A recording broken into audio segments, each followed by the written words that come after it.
Hey band, choir, and orchestra directors. Last week I talked a little bit about increasing rhythmic proficiency with your ensembles. So if you haven't seen that video, go back and check that one out. And today I want to cover my process for sight reading a new piece of literature with a group. At the end of this video, I'll also share some tools that I've used in the past that have been really helpful for me, so stick around. I always start by stressing to my students the fact that we often make mistakes when we're sight reading. I don't get everything right when I'm sight reading something the first time. I often make even kind of stupid mistakes, and it's fine. The biggest thing is that we keep on going and we jump back in with the group. In that last video, I mentioned the STARS method, which is signatures, tempo, accidentals, rhythms, and signs. And that I start with signatures, tempo, and rhythms first. And I do this for if I'm just sight reading a short excerpt or exercise, or even if I am sight reading a whole entire piece with the students. So the first thing that I do is make sure we cover that time signature. What is it? How am I conducting it? Then the tempo that we're going to be sight reading at, often, maybe slower than what the marked tempo is, especially if it's a harder work. And the rhythms. Is there anything tricky coming up? Look down your page and check it out. Then the first time we sight read through it, all I do is I'm going to count through the piece. So I'll say, okay, here we are at the beginning, and 1, 2, 3, 4, start. And then I'm going to either snap, clap, or click my snare drum sticks to the tempo as they sizzle through every rhythm in that piece. And by sizzling, I mean doing this.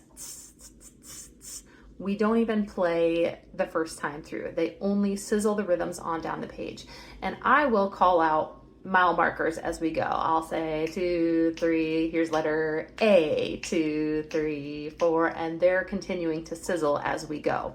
So that way if someone gets lost, they can hop back on the next landmarker. This also gives them an opportunity to practice going through any repeats or first and second endings, anything like that. Then once we have gotten all the way through one exercise or the piece that we are sight reading, we go back and we touch on the other items in STARS.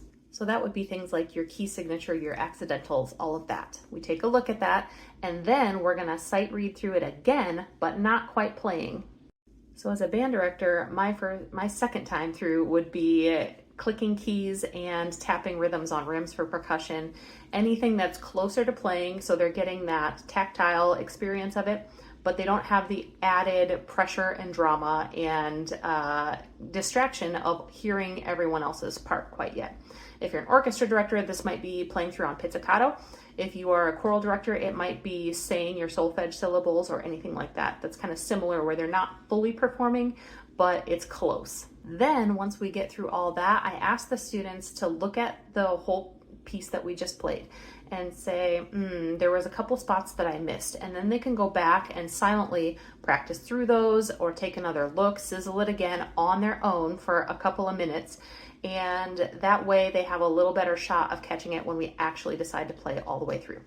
The third time through is when we're actually going to fully play everything that's on the page. And once again, I'll stress to the students, it's fine to make mistakes. I do not expect this to be perfect. We're going to have a problem.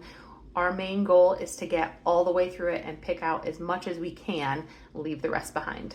I found this method to set us up for good success. Does it work perfectly every time? No. Sometimes we gotta stop in the middle and regroup, but that's fine. After students have fully played or sung through the entire work that you're sight reading, it's a really great idea to have them grab their pencil and circle or mark anything that they still struggled through when they were sight reading. If they had a real problem with something and they're like, oh, I don't know how to sing this, I don't know how to play it, we need to cover it, then mark that out so that way they have a plan moving forward of what to practice. I told you I was going to name a couple of my favorite tools for sight reading, and there's two of them that I want to talk about. The first one is sightreadingfactory.com, and it's an amazing tool. You can choose your key signature, your level, your tempo, all of these things, and it's a great way to just get short unison excerpts for your students to read every day.